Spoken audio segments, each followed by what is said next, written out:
Hi friends, welcome to Radha Salin One. Please like, share, subscribe and comment please. Thank you for watching. Sundarakanda తాత్పర్యం 48వ సర్గ.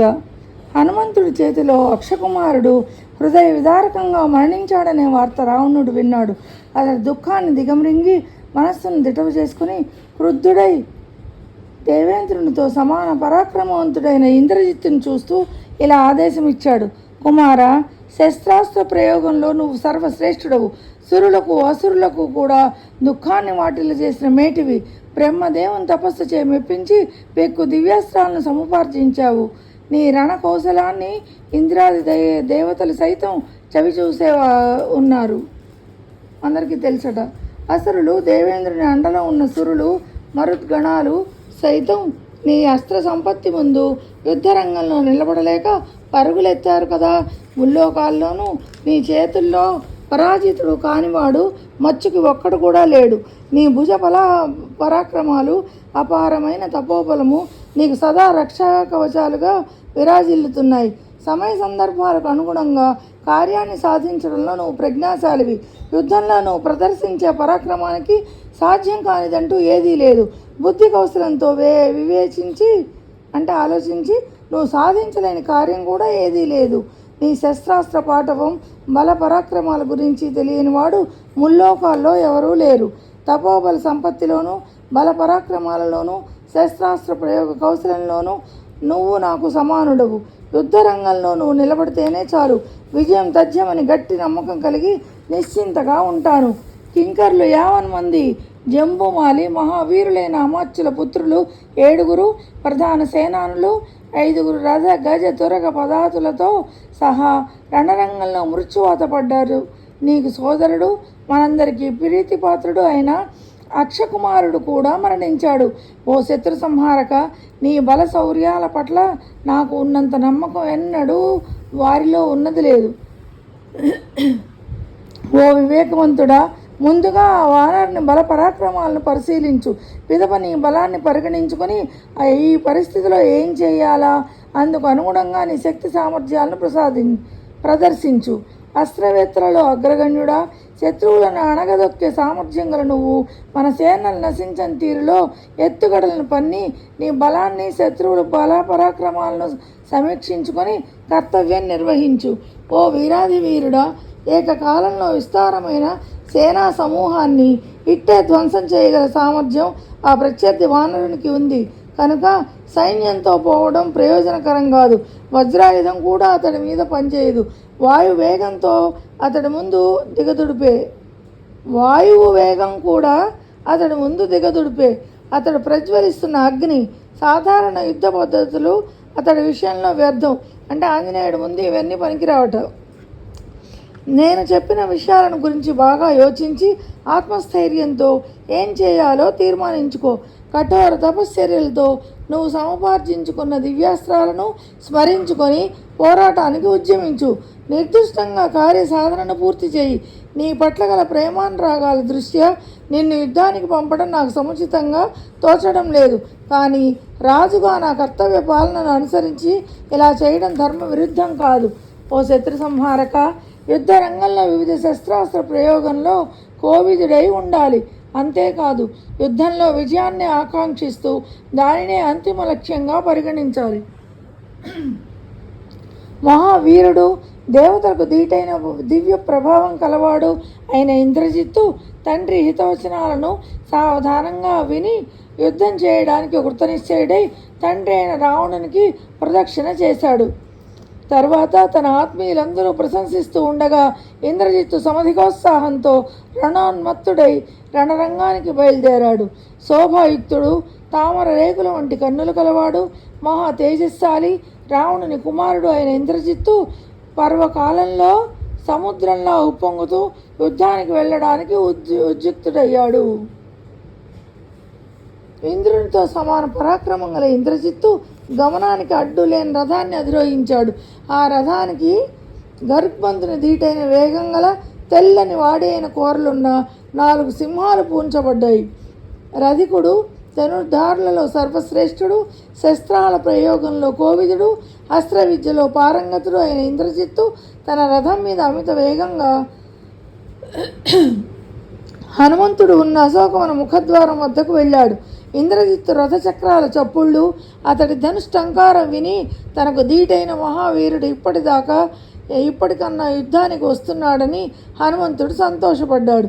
యుద్ధ విద్యలో పారంగతుడైన ఇంద్రజిత్తు మహత్తరమైన ధనుస్సును, వాడి అయిన ములుకులు గల బాణాలను చేతపట్టి హనుమంతుని ఎదుర్కోవడానికి సిద్ధమయ్యాడు. సమరోత్సాహభరితుడై ధనుర్బాణాలు ధరించి ఇంద్రజిత్తు యుద్ధానికి ఉద్యుక్తుడవుతుండగా దిక్కులు పిక్కటిల్లాయి. క్రూర మృగాలు పెక్కు విధాలుగా అరవసాగాయి. ఆ సమయంలో 4 నాగులు, యక్షులు, జ్యోతిష్ చక్రంలో సంచరించే మహర్షులు, సిద్ధులు అక్కడ గుమిగూడారు. వీరే కాక పక్షి సముదాయాలు పెద్ద సంఖ్యలో ఆకాశంలో గుంపులు కట్టి బిగ్గరగా గీపెట్టి సంతోషంతో అరవసాగాయి. అమిత వేగంతో రథం మీద తనను సమీపిస్తున్న ఇంద్రజిత్తును చూసి హనుమంతుడు ఉత్సాహంతో సింహనాదం చేసి తన శరీర పరిమాణాన్ని మరింతగా పెంచాడు. ఇంద్రజిత్తు తన దివ్య రథంలో సుస్థిరుడై కూర్చొని అద్భుతమైన తన ధనుస్సును చేతపట్టి హనుమంతుని సింహనాదానికి ప్రతిస్పందనగా పిడుగుబాటు ధ్వని వెలువడేలా ధనుష్టంకారం చేశాడు. మహాపరాక్రమవంతుడు యుద్ధోద్ధతిలో ఊహించని వేగం కలవాడు, రణ భయం లేనివారు అయిన ఆ హనుమంతుడు, ఇంద్రజిత్తు ఇద్దరు బద్ధ శత్రువులైన దేవేంద్ర, రాక్షసేంద్రుల చండ ప్రచండంగా పోరుకు తలపడ్డారు.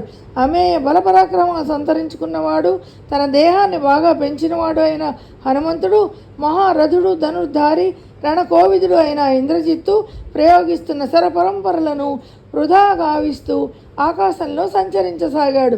అది చూసి శత్రు సంహారకుడుగా ఖ్యాతిగాంచిన ఇంద్రజిత్తు వాడి మొనగల పొడవైన మేలైన రెక్కలతో ఉన్నవి, బంగారంతో చేయబడినవి, చిత్రంగా ఉన్న పొన్నులు గలవి, కొంచెం వంగిన అగ్రభాగం గలవి, వజ్రపాతం వంటివి వేగం గలవి అయిన బాణాలను హనుమంతుడిపై ప్రయోగించాడు. అప్పుడు ఇంద్రజిత్తు రథచక్రాల సవ్వడిని, మృదంగ భేరీ పటాహములనే వాద్యాల నాదాలను, ధనుష్టంకార శబ్దాన్ని విని హనుమంతుడు మళ్ళీ ఆకాశంలో మరింత ఎత్తుకు వెళ్ళి ఎగరసాగాడు. లక్ష్యాన్ని ఛేదిస్తూ బాణప్రయోగం చేయడంలో నిష్ణాతుడైన ఇంద్రజిత్తు లక్ష్యాన్ని నిష్ఫలం గావిస్తూ ఆ వానర శ్రేష్ఠుడు బాణాలు తనకు తగలకుండా వాటి మధ్య వాయు వేగంతో సంచరించసాగాడు. వాయునందనుడైన హనుమంతుడు అలా బాణాలకు అందకుండా కొంతసేపు సంచరించి మళ్ళీ ఇంద్రజిత్తు ముందుకు వచ్చి నిలబడ్డాడు. అతడు బాణప్రయోగం చేసేంతలో హనుమంతుడు తన చేతులు చాచి మళ్ళీ రివ్వున పైకి దాగుడు మూతలు ఆడే చందాన ఎగిరిపోసాగాడు. యుద్ధరంగంలో ఊహించని గమన వేగం కలవారు రణకోవిదులు అయిన ఆ ఇద్దరూ సమస్త ప్రాణులకు విస్మయం కలిగించే రీతిలో యుద్ధం చేయసాగారు. ఎంతసేపు గడిచినా హనుమంతుడు బలహీనత ఇంద్రజిత్తుకు అంతుపట్టడం లేదు. ఇంద్రజిత్తులోని దౌర్బల్యాంశం హనుమంతుడికి తెలియరాలేదు. దేవతలకు ధీటైన పరాక్రమవంతులైన ఆ ఇద్దరు ఒకరికొకరు ఏమాత్రం లొంగని రీతిలో యుద్ధం చేయసాగారు. లక్ష్యాన్ని ఛేదించడంలో ఎన్నడూ గురి తప్పని అమోఘమైన తన బాణాలు ఆ విధంగా వైఫల్యాన్ని చవిచూస్తూ ఉండడంతో బాణాలను సంధించి ప్రయోగించడంలో ఏకాగ్ర చిత్తుడైన ఇంద్రజిత్తుకు ఏం చేయాలో పాలుపోక యోచనలో పడ్డాడు. అంటే ఆలోచిస్తున్నాడు. హనుమంతుని చంపడం అసాధ్యమైన కార్యంగా గుర్తించిన ఆ రాక్షసరాజు కుమారుడు ఇంద్రజిత్తు కనీసం అతన్ని అదుపులో తెచ్చుకొని బంధించడం ఎలా అనే విషయం గురించి తీవ్రంగా ఆలోచించసాగాడు. అస్త్ర విధులలో సర్వశ్రేష్ఠుడు, మహావీరుడు, గొప్ప తేజశాలి అయిన ఇంద్రజిత్తు ఆలోచనలో నుండి తేరుకొని హనుమంతునిపై బ్రహ్మాస్త్రాన్ని సంధించాడు. శక్తులను గురించి క్షుణ్ణంగా తెలిసిన భుజబలుడైన ఇంద్రజిత్తు ఆ వానరుని చంపడం అసంభవాన్ని గ్రహించి హనుమంతుడిని బ్రహ్మాస్త్రాన్ని బంధించాడు. ఇంద్రజిత్తు ప్రయోగించిన బ్రహ్మాస్త్రానికి కట్టుబడి చేష్టలు దక్కి హనుమంతుడు దబ్బున నేల మీద పడిపోయాడు. బ్రహ్మాస్త్ర ప్రభావంచే తాను బంధింపబడ్డట్లు హనుమంతుడు గ్రహించాడు. బ్రహ్మాస్త్ర ప్రభావం మూలంగా తన ఉధృతిని కోల్పోయిన వాడైనప్పటికీ పూర్వం బ్రహ్మదేవుడు తనను అనుగ్రహించిన వైరం గురించి తలుచుకున్నాడు. బ్రహ్మపరమైన మంత్రాలచే అభిమంత్రించబడిన బ్రహ్మాస్త్రాన్ని ఇంద్రజిత్తు ప్రయోగించాడని హనుమంతుడు తెలుసుకున్నాడు. వెంటనే పూర్వం బ్రహ్మదేవుడు తనకు ప్రసాదించిన వరాన్ని గుర్తు చేసుకున్నాడు. హనుమంతుడు తనలో తాను ఇలా అనుకున్నాడు: బ్రహ్మ ప్రభావితమైన ఈ బ్రహ్మాస్త్ర బంధాన్ని అతిక్రమించే శక్తి నాకు లేదని భావించి ఇంద్రజిత్తు ఈ అస్త్రాన్ని నాపై సంధించాడు. అయినప్పటికీ కొంతసేపు ఆ అస్త్రానికి కట్టుబడి ఉండడం ఆ బ్రహ్మదేవుడిని గౌరవించినట్లు అవుతుంది. బ్రహ్మాస్త్ర ప్రభావాన్ని బ్రహ్మదేవుని అనుగ్రహంతో ఆ అస్త్రబంధం నుండి తనకు తప్పించుకోగల సామర్థ్యం ఉందనే విషయాన్ని బాగా తెలిసిన హనుమంతుడు తాత్కాలికంగా బ్రహ్మదేవుని ఆదేశానుసారం ఆ అస్త్రానికి కట్టుబడ్డాడు. మళ్ళీ హనుమంతుడు ఇలా అనుకున్నాడు: బ్రహ్మదేవుడు, దేవేంద్రుడు, వాయుదేవుడు నాకు రక్షగా ఉన్నారు కనుక అస్త్రబంధంలో ఉన్నప్పటికీ నేనెంత మాత్రమూ భయపడనక్కర్లేదు. ఈ రాక్షసులకు బందీనై ఉండడంలో రాక్షస రాజైన రావణుని కలుసుకుని అతడితో మాట్లాడే గొప్ప అవకాశం నాకు కలుగుతుంది. కాబట్టి వీళ్ళు బంధిస్తారుగాక.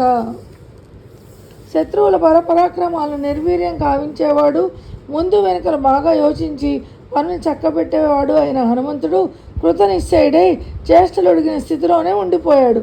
అంటే కావాలనే ఆయన పట్టుబడిపోయట. ఇదే అదనుగా రాక్షసుల దగ్గరకు వచ్చి బలప్రయోగంతో బంధించి భయపెడుతూ ఉంటే హనుమంతుడు బిగ్గరగా కేకబెట్టాడు. శత్రువులకు సింహస్వప్నమైన హనుమంతుడు అలా కదలక మెదలక ఉండడంతో ఆ రాక్షసులు గట్టివైన జనప నారలతో పేనిన చెట్ల నార చీరలతో అతన్ని బంధించారు.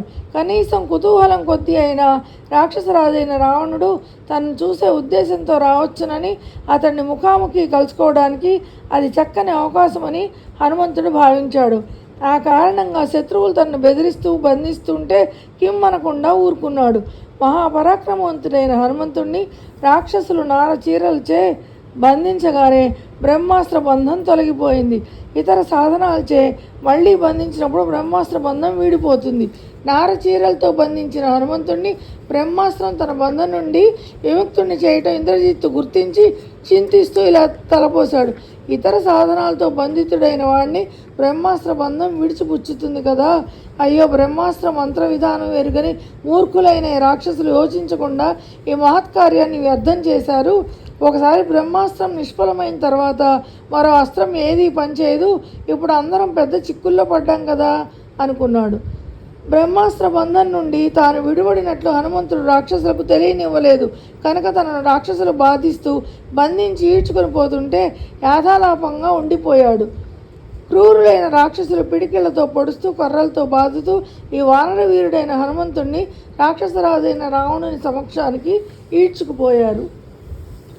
వానర శ్రేష్ఠుడైన హనుమంతుడు బ్రహ్మాస్త్ర బంధం నుండి విడిపడ్డాడని, కేవలం నారచీరల జనప నారలచే మాత్రమే అతడు కట్టుబడి ఉన్నాడని ఇంద్రజిత్తుకు బాగా తెలుసు.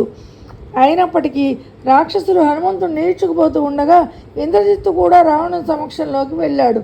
నానా ప్రయాసాలు కోర్చి చివరికి బంధింపబడిన మొదపు టేనుగు చందాన ఉన్న ఆ హనుమంతుణ్ణి రాక్షసులు తమ రాజైన రావణుని ముందు నిలబెట్టారు.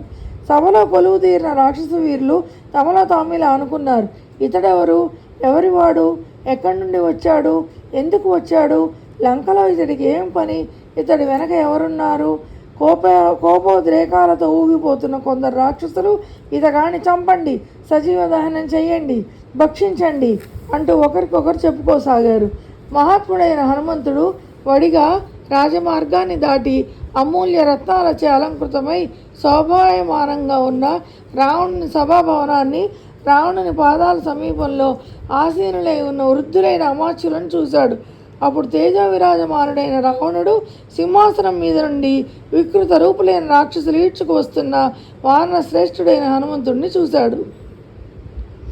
తేజోబల సమన్వితుడైన సూర్యునిలా భాసిస్తున్న రాక్షస రాజైన రావణుని కపివరేణ్యుడైన హనుమంతుడు కూడా తేరిపారు చూశాడు. రోషావేశాలతో కళ్ళు ఎర్రపడగా రావణుడు గుడ్లురుముతూ హనుమంతుడిని నకసిక పర్యంతం పరికించి సభలో కొలువుదీరి ఉన్న అనుభవశీలురైన గుణవంతులైన తన మంత్రివర్యులకు ఇతడిని గురించి ఆరా తీయండి అని ఆదేశమిచ్చాడు. రావణుని ఆదేశాన్ని శిరసావహిస్తూ ఆ మంత్రి పుంగవులు అతడి రాకలోని ఉద్దేశం ఏమిటని ప్రశ్నించగా అందుకు హనుమంతుడు ఇలా జవాబిచ్చాడు: నేను వానర రాజైన సుగ్రీవుడు పంపగా వచ్చిన దూతను. శ్రీ వాల్మీకి రామాయణమున సుందరకాండలోని 48వ సర్గ తాత్పర్యం సమాప్తం.